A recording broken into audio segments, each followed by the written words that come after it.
light versus heavy. We're going to talk a little bit about this in just a moment.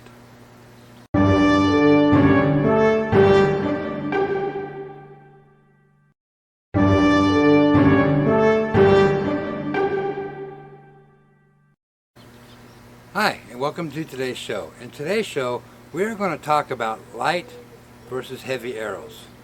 After a couple of discussions with a couple of people, this is what I've come up with. So before we get into that, remember, hit that subscribe button down below, hit that all notification bell, and leave me a comment, and share these videos with your family and friends and your worst enemy, and of course, leave a thumbs up. Okay, so, after my last video, I've gotten some really good feedback on light versus heavy arrows. Now you recall in my last show, I was shooting these 527s and 545s, I believe they were, and at 50 yards we were aiming up to here. We had one shot down here at the bottom and one shot when we were aiming here, down here.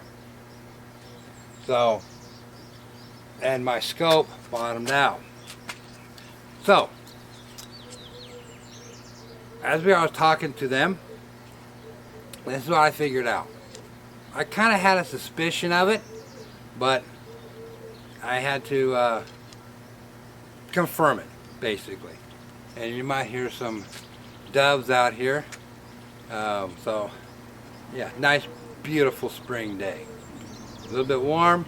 I'm out here a little bit later in the morning than I usually am, but it's a beautiful day. So, what did we come up with? Well, it's very simple. Lighter arrows are going to be faster, okay, and there's not going to be as much arc. So it's basically be like this. Now, heavier arrows, when you shoot them, they're going to be slower. Much slower. So I believe these are, I don't remember off the top of my head what they were, but they were right around 390, 380 something in that area. So what's happening with these arrows, when you shoot them out to a distance, they're going to arc more. Okay, so when you do more arc, it's going to be a lower shot. Simple. Okay, so I'll be shooting up here, they'll probably hit down here, I'll miss my target completely and go underneath.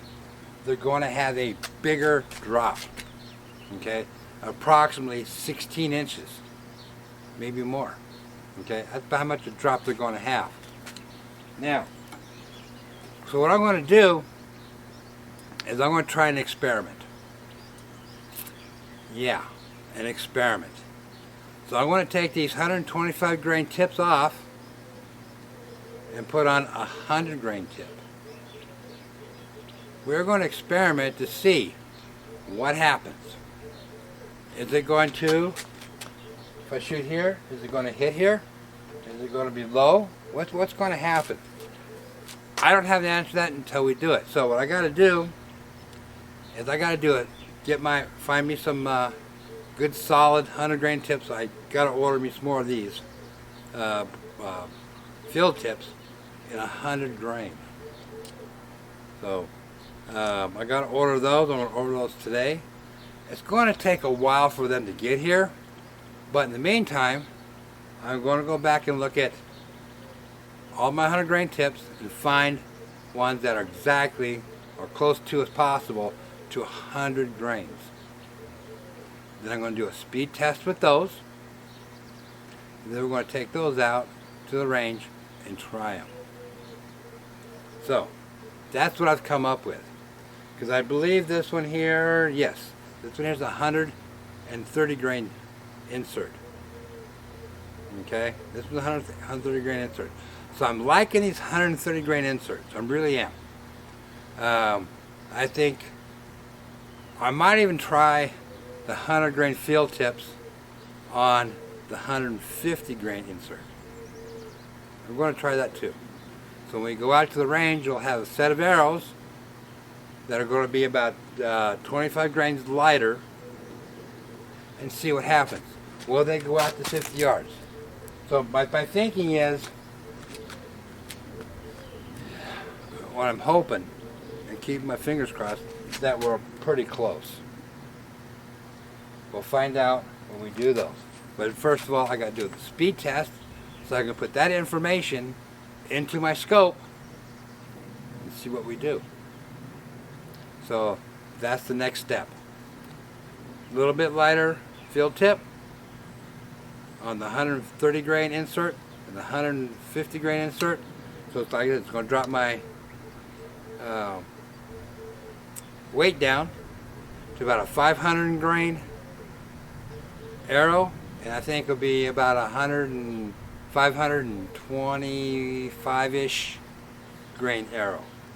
If it's a 125-ish grain arrow, that's going to be the same weight as close to as this one, so it may not make a big difference. And this and the 150 grain, we'll have to take a look. So that's the way it's going to be. The heavier grain arrow, I think, is going to be down. It's not, like I said, this is too much of an arc, and it's going to hit way down at the bottom. It's not going to work. Not even at 40 yards. So I get the, I think 40 yards is going to be my goal. I really do. But if I can get it out to 50 yards, it's going to be better. That's what I want. My goal is a 50-yard shot for the target, not for an animal. 40 yards is going to be my max. I want that 5 or that 10-yard spread for comfort zone, I guess you could say. So, but if I can't get it, we go to the Burris Oracle X. Because like I said, the difference between those two is I have a recorder on one and a non-recorder on the other one. And I like the ATN scope. I like the recording on it. So you guys have seen it. I think I got to make a couple adjustments on it. For some reason, it's just recording in black and white. I don't know why. I got to go in and take a look and see. I think I got a setting wrong in there. And how I did that, I don't know. So, and yes, this is filled with Dr. Pepper. So that's what the plan is. I'm going to get out here probably, I don't know, next day or so. Because my schedule for the next couple of weeks is really, really packed with the end of the year stuff that my kids have got going on in school. And that, of course, is, you know, is my top priority, is what they got going on at school.